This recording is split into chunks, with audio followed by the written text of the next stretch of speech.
We're going to look at some strengthening movements that we can do now. So I love doing movements in the 4-point kneel position here.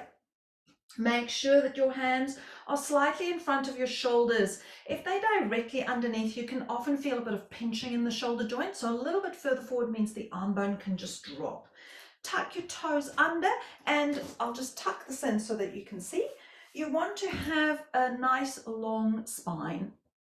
So you can feel the gentle hollow in your low back here, as if you're going to balance something just on your pelvis there.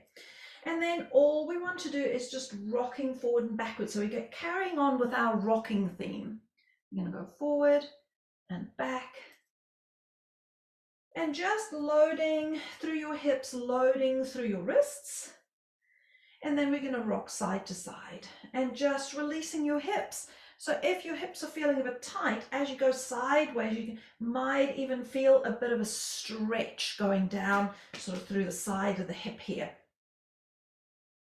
That always feels delicious. And then you could even draw some circles. Imagine making a Christmas bauble that you're busy drawing on the floor. Maybe the previous ones were, when you've had a couple too many sips of wine as you're celebrating. But right now we just want to make nice big circles, and you can go in both directions, so whatever feels comfortable.